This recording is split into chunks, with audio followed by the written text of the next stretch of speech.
bevel coat, we have multiple coping profiles. Okay, we got bevel, square, bead, double step. A very common rookie mistake on this machine is they will not look to see which spindles are in here by checking this, and they'll go to cope, say like bead, and we got square in there. Then they'll run it and they're like, oh, what's wrong? This doesn't look right. So the thing you need to remember to always do is always check your heads over here. If you do not have the correct coping profile, you need to swap them out, okay? So just, yeah, keep in mind on that. And then to do that, really simple. All you gotta do, get your e-stop here. You're gonna notice it engages the clamp here. This is for protection's sake. It makes it so the machine will not turn on and you won't lose a finger while you're trying to change the blades, okay? Now we're gonna come back here. You're gonna remove the guard. Just pull up on that right there, okay? Slide out. Now don't drop these, because over time you're just gonna damage the hose and the box, and you could literally drop or break it. Set it down nice. Now this is on good enough that you can set it down like this if you want, that's fine. Just, yeah, be mindful of that, as well as if I drop it, I could also get it swinging in here and damage my electronics and stuff that run this machine. So be mindful of that. Okay, so now that I got that, next thing I'm gonna do is right down here is a red switch button. You see that right here? See that? Yeah, you might want to get it. Yeah, that.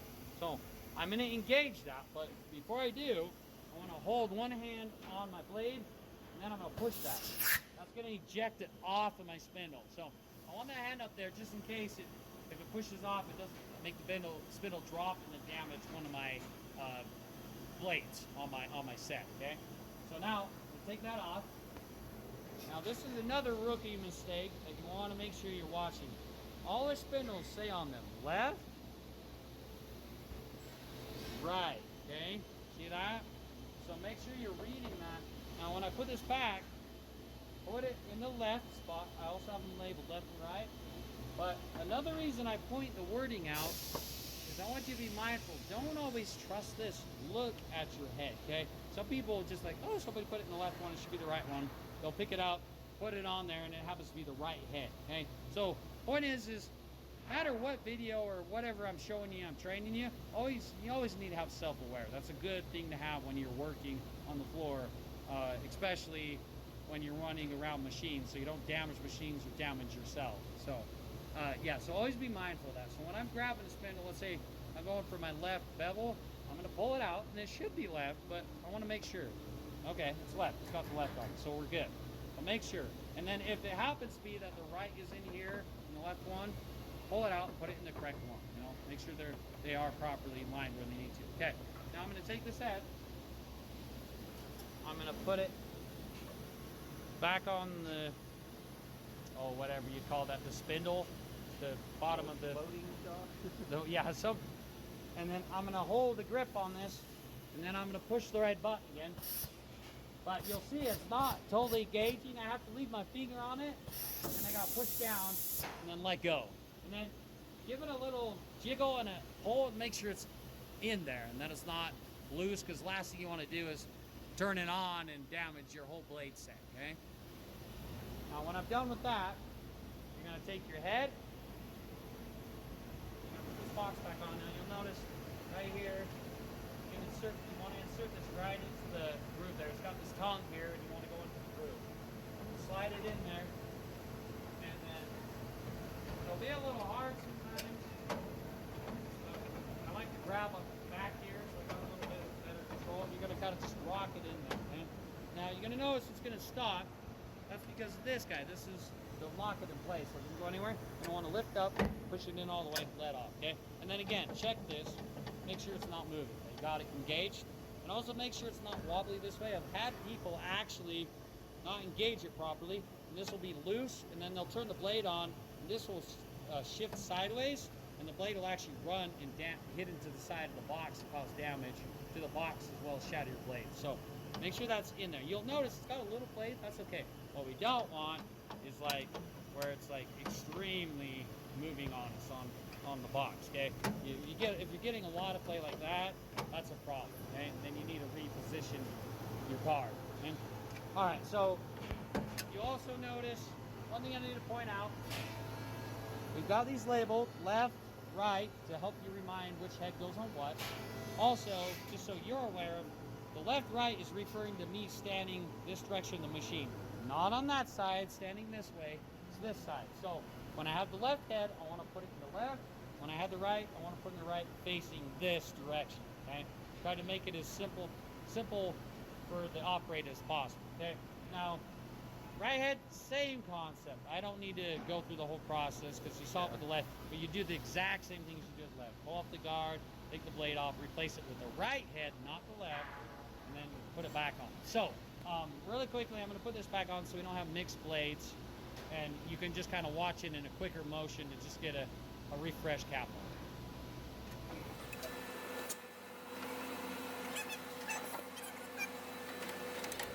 Good. So now, last step, pull out your e-stop, push this green reset button, pulls it out of the way, now you're ready to go. Now you can go.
Reverse to the single cope.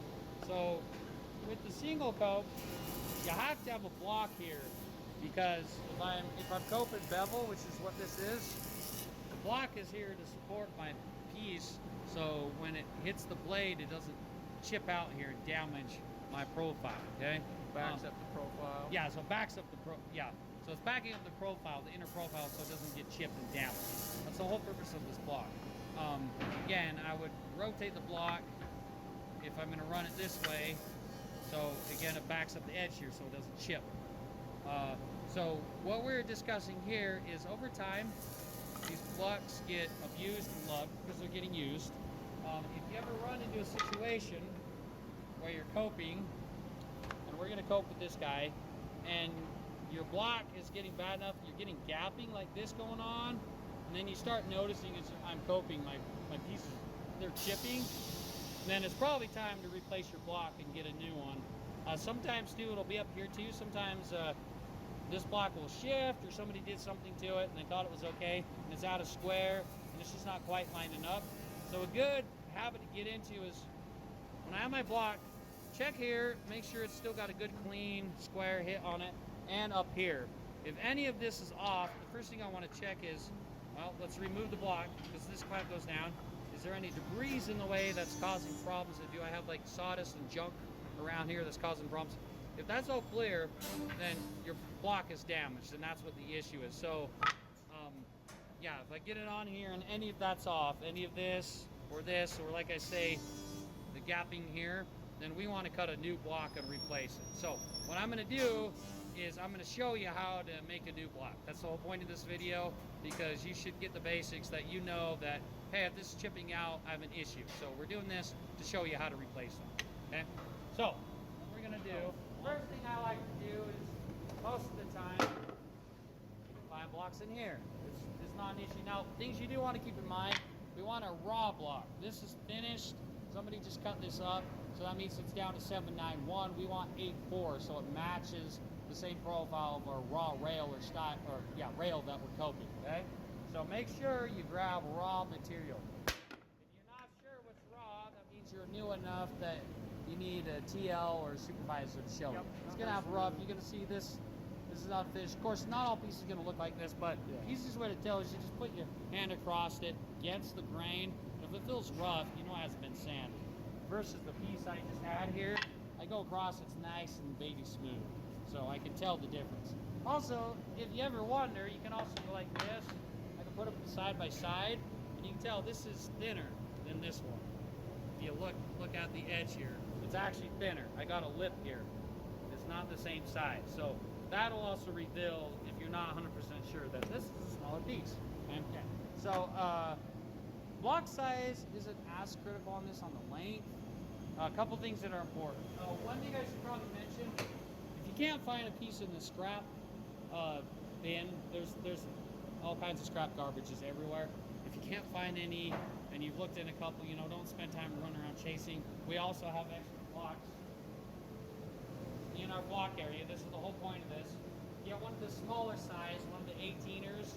Then you are going to want to cut some of it off because it's a little too long, and I would just use one of those. That is totally okay to do that. Okay, so a couple things to keep in mind here. Block doesn't have to be an exact size. What we do want is we want at least enough of a grab here that I can clamp it down, that the clamp is actually engaging. So if it's too short and I can't reach it, that's an issue, okay? And then we want to make sure, that we got enough surface here too, that when I got my piece in here that I'm going to clamp, that it's actually supporting my whole piece and the clamp over here. Okay, because the last thing we want is a shorter block that's going to avoid the clamp as well as this clamp over here. So, and then another thing, I wouldn't make one that extends past here, because then you're going to have problems running into it. But you could have a block going this far out. Just don't make it go past here and you'll be fine. So in that range, you got a pretty good forgivable range that you don't have to be precise and be like, oh, I have to cut a 12-inch block. No, you don't. It's not a problem. Now, another thing I would point out too, do be mindful of how wide as well. We don't want to go too wide of a block too. So this one will be fine on what I'm doing. But normally speaking, it would be better to use a 4.5, not the 6 5/8. And the reason I say that is it gives you more room that if I'm coping a wider rail, like for an end panel or something, then when I slide it in here, I'm not going to hit my blade accidentally as I get it into position. First thing I like to do is we actually need to choose one of the sides, and if one side's, well, I guess technically in this case you want a bull square because one goes up against the fence and we want the other side clean.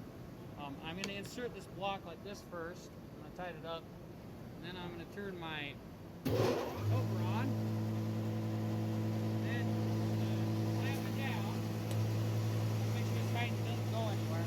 Make sure it's good up against the fence. Then I'm going to run it.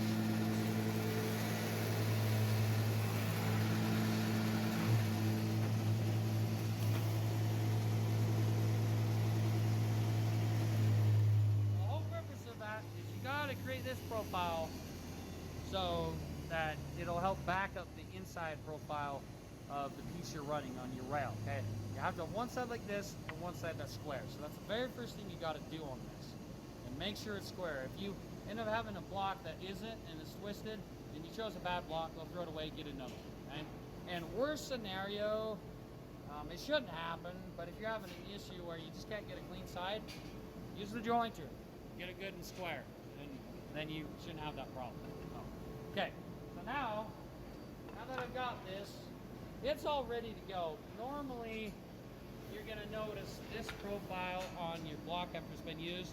And you might ask if you're new, well, don't I have to do that? No. What this is from is when I coat my rail, I go a little past it, so I make sure I coat my rail all the way, and it actually eats into the profile a little bit of your backup block, okay? That's the only reason that's there. So that is not needed. This block is ready to go. I can run my rail through on the inside profile and on the backside profile with my rail face down without any issues. So that's all we need to cover on this. It's ready to go. Wood type, is that important? Oh, yeah, I forgot about that. Wood Wood type? No, I've never had an issue with that. So any wood type. Yeah, any kind of scrap shouldn't be an issue. Now, if you do run into that being a problem, let me know. But I've never had an issue with it.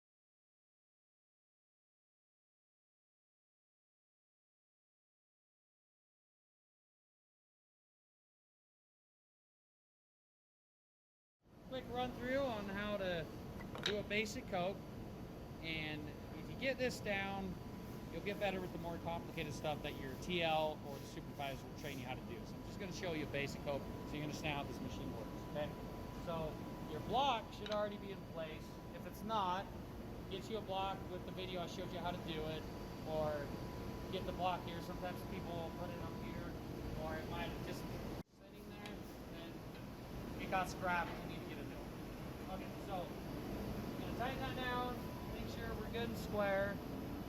Now to turn this on, push the black button. This is to turn it off. Fire it up. And I'm doing my inside profile. Come up here, insert it in there.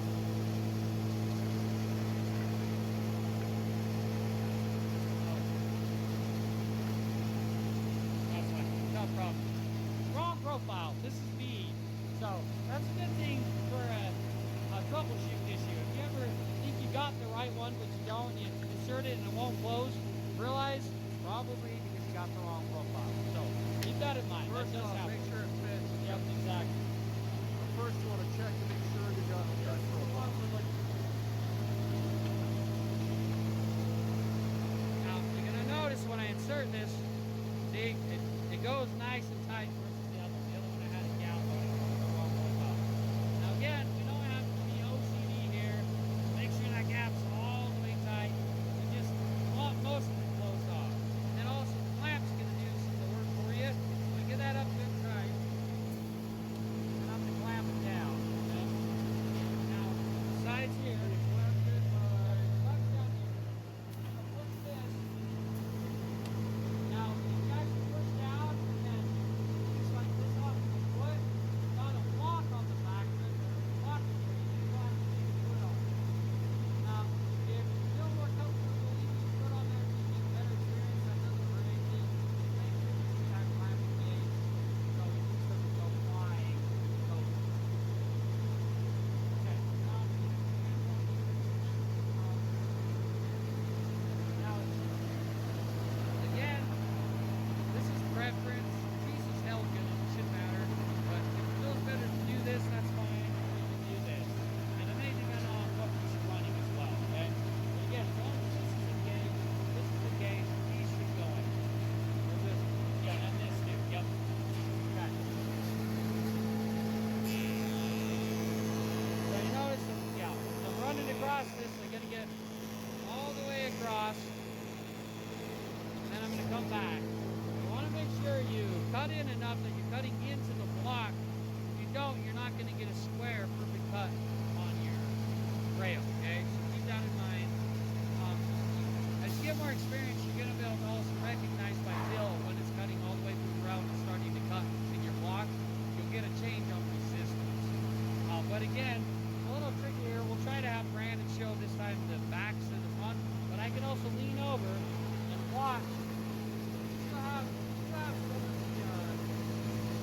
protects